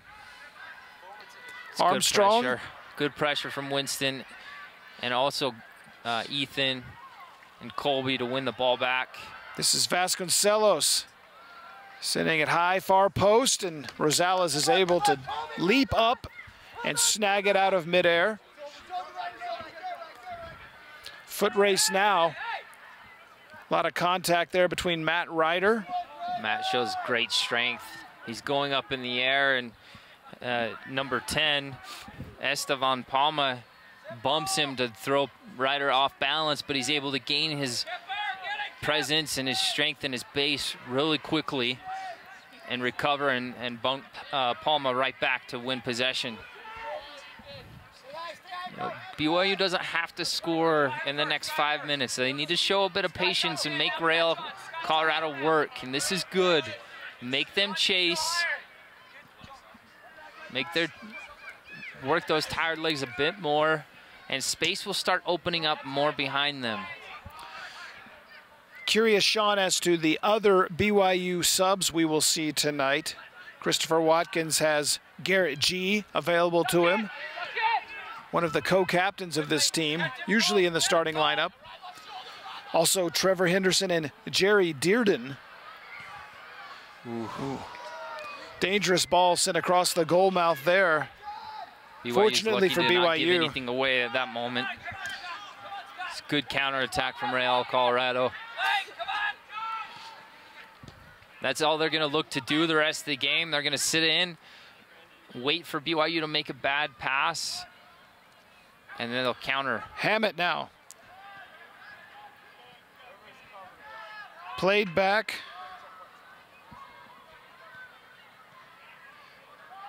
Nice passes for the Foxes there.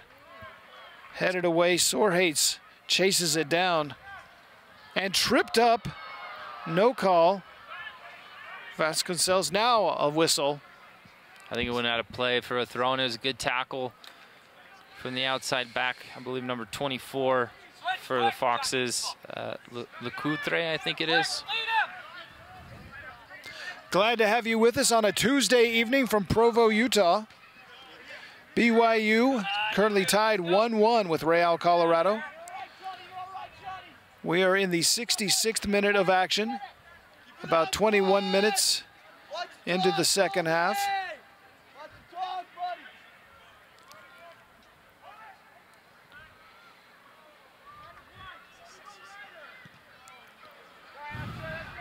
I think what I had talked about earlier, the senior players, more experienced players from BYU need to set more of an example, more of a tone. There's no rush to score a goal. Show some maturity to keep the ball.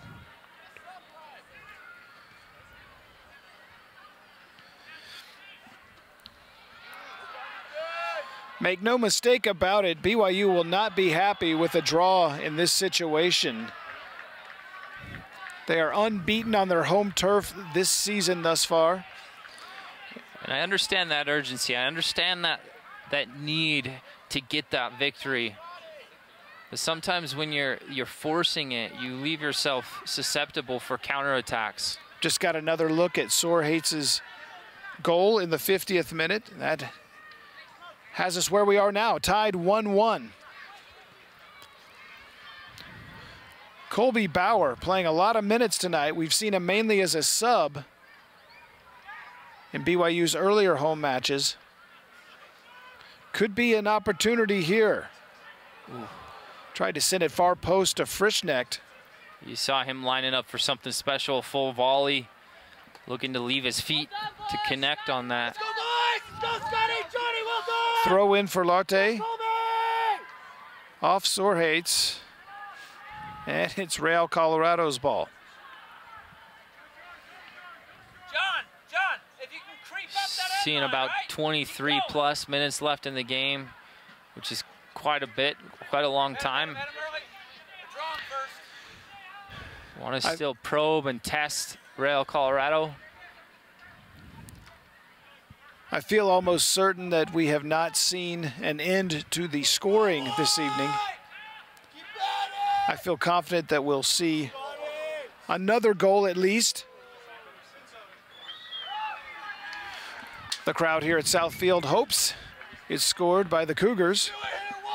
Scott Heaton has some good skill to beat his player. So across in, takes a deflection, goes out for a corner.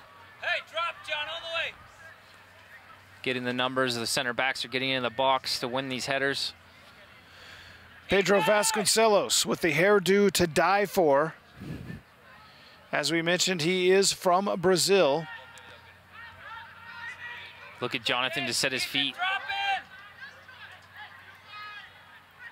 Ethan will have a Meyer. strike. Oof. That's twice that we've seen Ethan Meyer launch a cannon shot, but wide of the goal. He can strike a ball. He's just got to put that on frame, and it's going to have a chance to find the back of the net. He's not shy about unloading from distance. Second ball! Wide! 2 missed shots for Ethan Meyer from Dallas, Texas. You see Garrett G warming up over here on the sideline. Assume he'll come in either for Winston or Scott Heaton.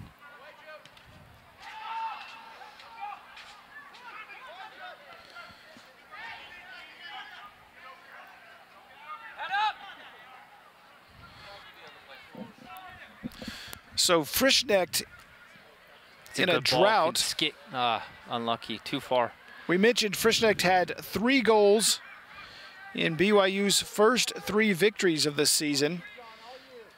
Has not scored since. Winston Sorhates with 5 now, including 4 of BYU's last 5 goals.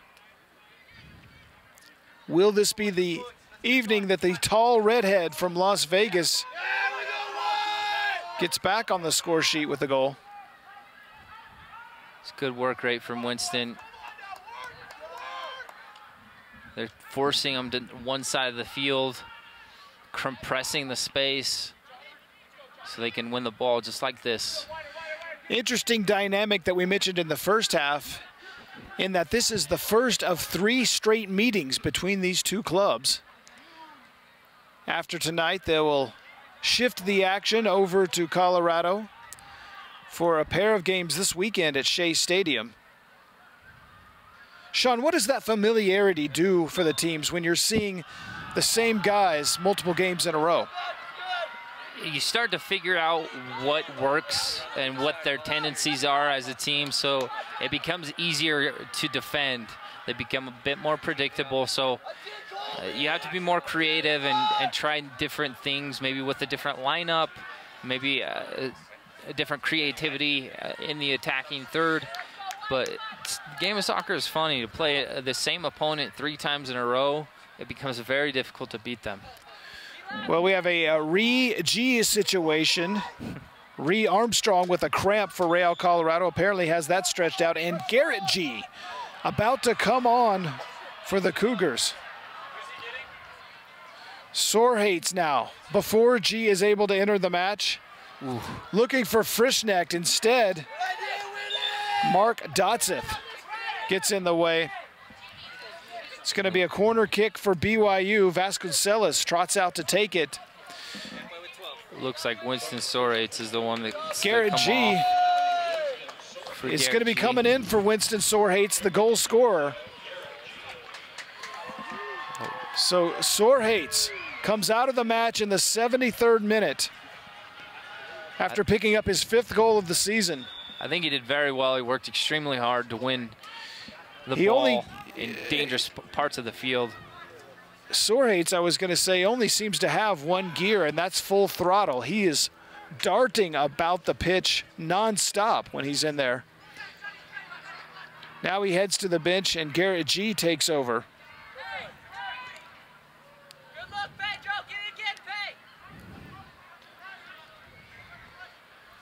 It's good patience. Keep the ball, keep the transitions, and keep the runs recycling.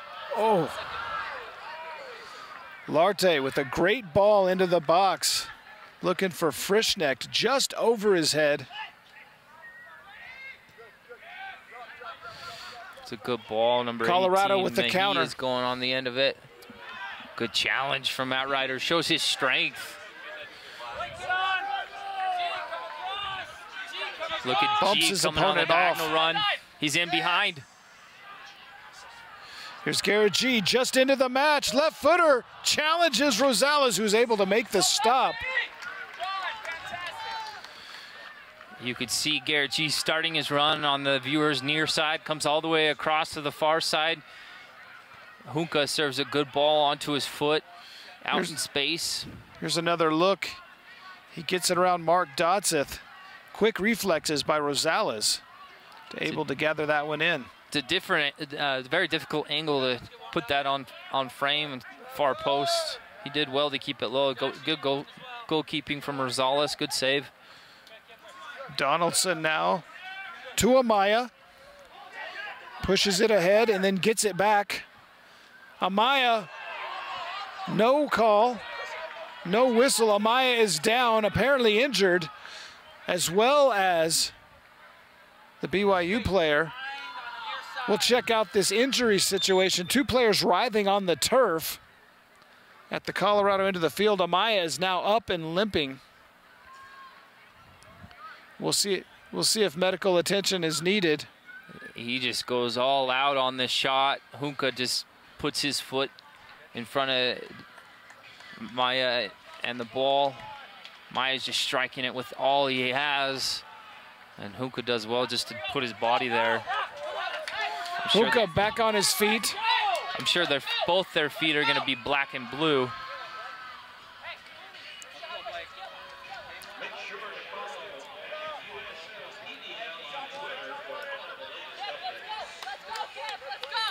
A reminder here at the stadium, and I'll remind you as well at home, that you can follow at USLPDL for all the Twitter updates from around the league. Hey, if the bottle's not off, give him the card and let's go! You can see the website, uslpdl.com is the direct way to get there. Colorado taking full advantage of that stoppage. All their players getting a drink of water. You can tell that they're facing some exhaustion, I'm sure, in their travel. It's cooled down a little bit here as the sun has gone down in the state of Utah. Bauer now to Matt Ryder. Junka looks none the worse for wear as he trots in front of our broadcast position. There's Garrett G again. He's upended. And what's the call there? Scott Reynolds choosing with a goal kick. It looked like Scott Heaton had done well to get out in front of his defender, hold him off and keep the ball at his feet, but it looked like cleared, I thought, for a corner. Things getting a little ragged and frantic here in the 77th minute with the score tied 1-1. Bodies flying everywhere, landing on the turf. You see the urgency from BYU. I like it. They want to go forward. They want to find a way to score a goal. Foxes play it back to Rosales. It's a good switch from the Foxes, the change of point of attack. Garrett does well to close it down the space. Another sub coming on for the Cougars. Trevor Henderson coming in. He will apparently replace one of the defenders, maybe Jonathan Junka.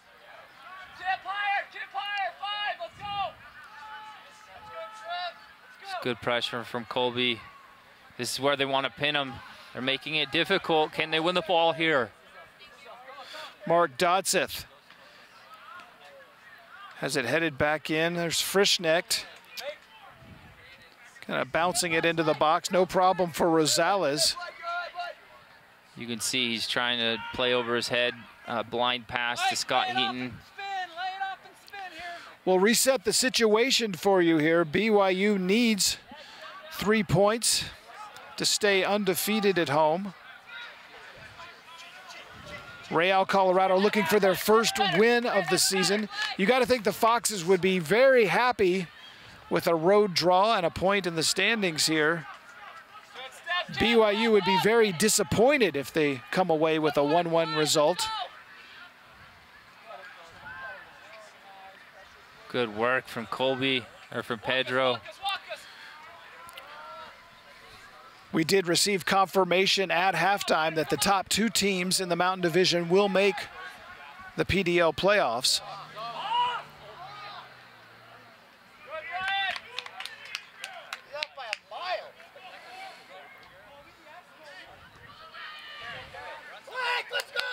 You got to see the runs from the forwards.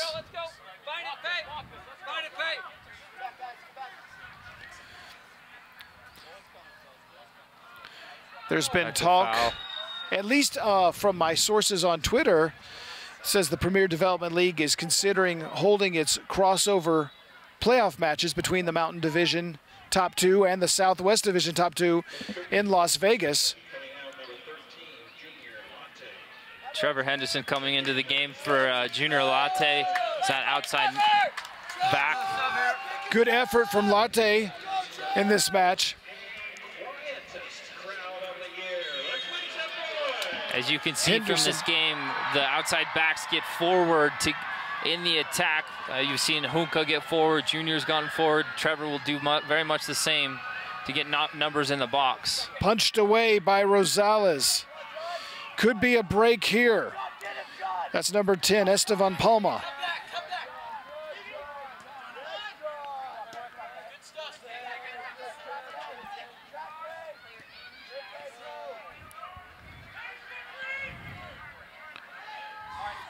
It's good possession from Foxes. They have this good supporting runs from their midfielders to keep the ball. They're very happy with the road point. Now a long pass to no one that Hale goes out and picks up. Time beginning to run short for these teams. See, here comes G on the run. Will we see some late heroics from either the Foxes or the Cougars, or will this one end in a 1-1 draw? 81st minute of action. Spencer Another Jackson sub coming on. Will enter the field for number 18. Andrew Mejia.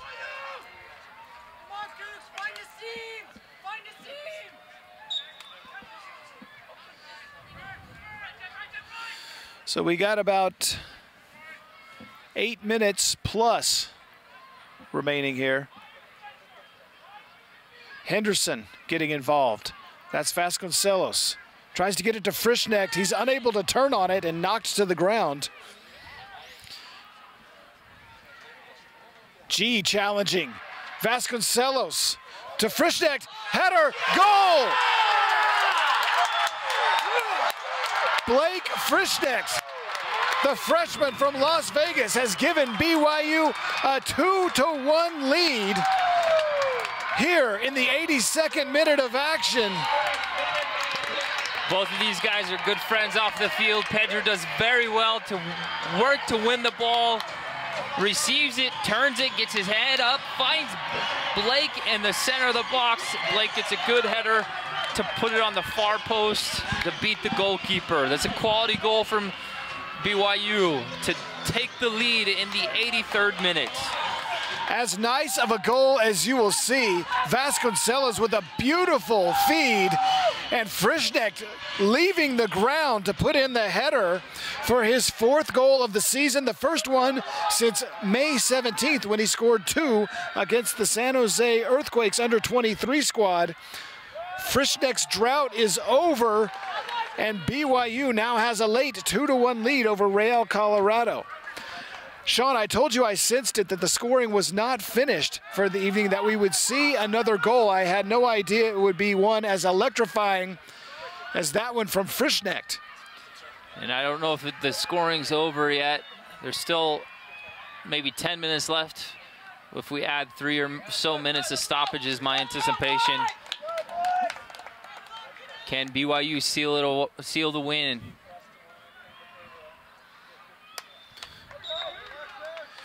Well, that is one for the highlight reels. And Frischknecht, he is flashy and fancy. He doesn't do anything ordinary. I'm hoping that one of the photographers here at Southfield captured that moment of Frischknecht completely horizontal, 2 feet off the ground. Yeah, and again, I'll highlight Pedro's work. He does extremely well to pressure the outside back and force him into a giveaway. He receives the ball, turns, and serves a pinpoint cross right on Frischknecht's head for the go-ahead goal. Frischknecht is now out of the match, replaced by Jerry Dearden. Both of BYU's goal scorers, Winston Sorhates and Blake Frischknecht, are now on the sidelines as it's left to their teammates to finish off what could be a 2-1 victory and 3 points in the standings, as BYU would pull to within 1 point of FC Tucson if they're able to hold on here. This is dangerous. Nearly a chance for the Foxes. We don't want to see a USA type of game where we surrender an equalizer late. Can BYU be smart, follow their marks, organize in the back to make sure they seal this victory? A shot wide, grabbed by Hale. Yeah, not to compare the two matches because they're very different, but in terms of the scoring, it has been analogous, whereas BYU gives up an early goal just as the U.S. did Sunday against Portugal. BYU comes back to tie it up and then take the lead. Hopefully they don't have the same fate. There's Garrett G. Shot just high, just over the bar on the left footer from Garrett G. I like it. I like his intent, his ambition of going at a defender. Takes a couple of cuts. Watch him as he cuts inside, cuts outside, and then strikes it with his left foot just over the top. You can see it hits the top of the netting, just on the top of the goal. Yeah, what a move he put on John Locouture of Real Colorado. Kyle Woodson comes off the field for a teammate, Corey Center.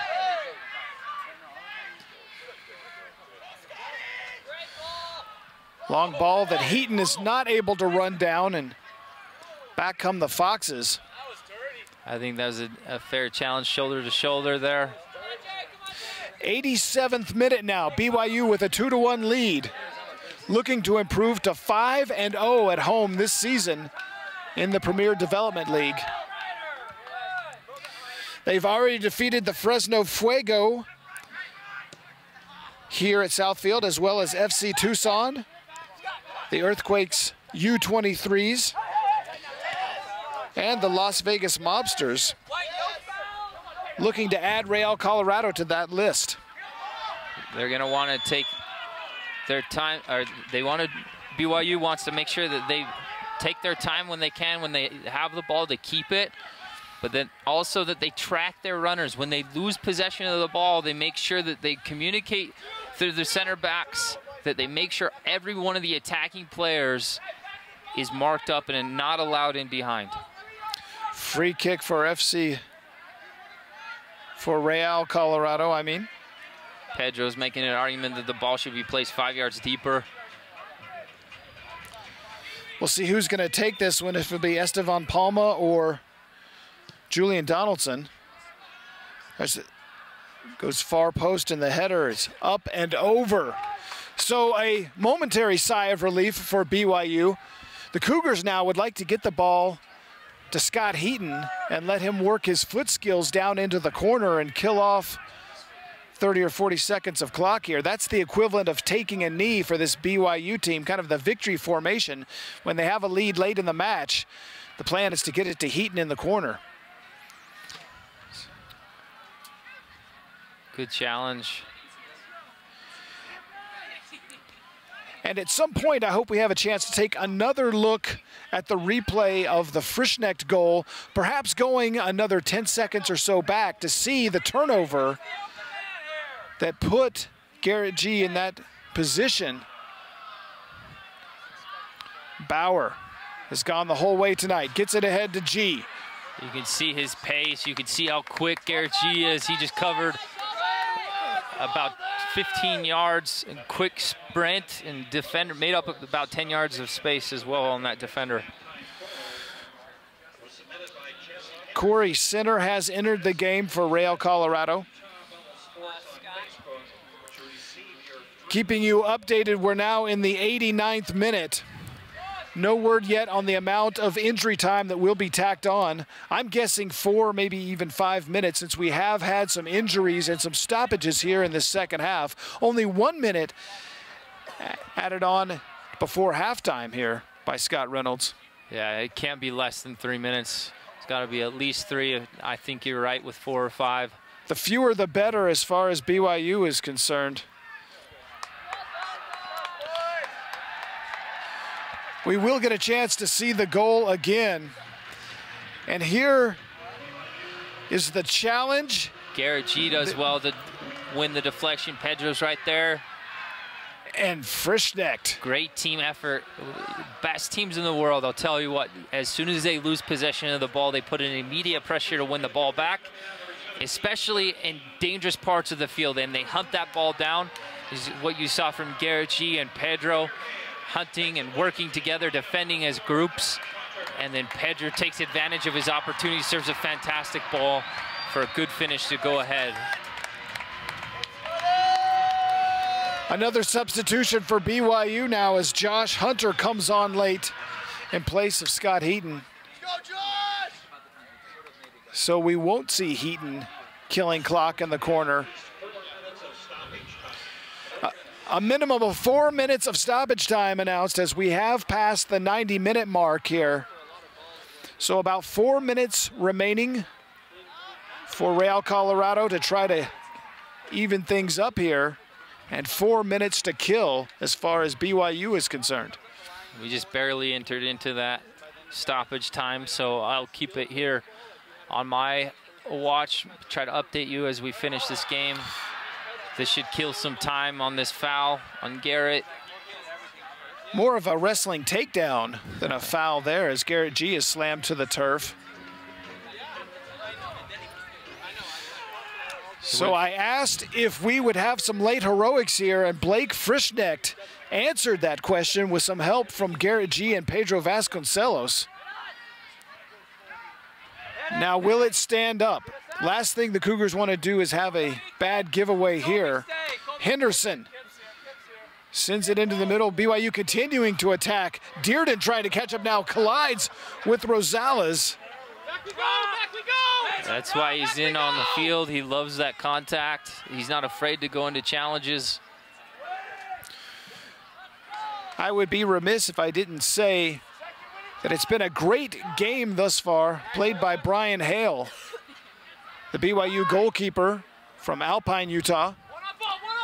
Been a fairly quiet night with the exception of the strike from distance. Yep.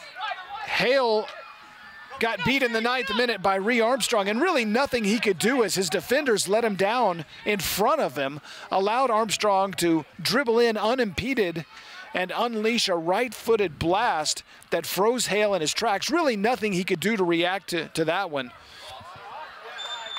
Yeah, there were 3 BYU defenders that were caught in between, hesitant, thinking their teammate was going to step. And that allowed the strike from Armstrong from distance. Kind of like basketball when they say the key rule of defense is you have to stop the ball. And BYU on that goal allowed, simply nobody stepped in the way to impede Armstrong's progress. He was able just to dribble in and take a wide open shot. Since then, BYU has gotten their defense more organized. That ball is played back to Hale. He's able to get it out of there. Cross midfield, Josh Hunter with the header. This could turn into something for BYU. It's a savvy move from the veteran. Good stuff from him. A shot hits the side of the net. The BYU bench was urging him to keep it in the corner and kill some time. By Sean's watch, we are nearly 3 minutes into a minimum of 4 minutes. This is not good. That's a very hard foul. Pedro, kick it out. That's a dirty tackle, cleats in. Jonathan Yuka on the ground, grabbing his right shin. Took a cleat. This is a nasty, nasty tackle. To the shin. You hate to see this, especially so late in the match. And you should be upset if it happened. The challenge there. That's his cleat right into Huka's shin. That was number 5, Jeff Jennings. You can tell from Huka's reaction as soon as the contact happens that it's a serious injury. Training staff seeing to him right now. So now we have reached the 4 minutes. It's a minimum of 4 minutes of injury time added. This will tack on some additional time. It's the discretion of referee Scott Reynolds, but that is secondary right now to the well-being of Jonathan Yuka. There's a yellow card given to Jeff Jennings. You know, Huka's from Uruguay. It's known as a country that has 2.5 million inhabitants, but they are working class. And his father is from Uruguay, and you can see the toughness from that kid. Chris Tobler is going to come on as a sub here for BYU for the final seconds of this match. By Sean's watch, we are 4 minutes and 45 seconds past the 90-minute mark of regulation.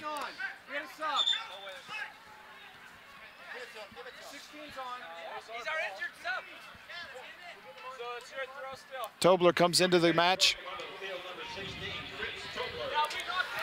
So a lot of Cougars seeing action tonight.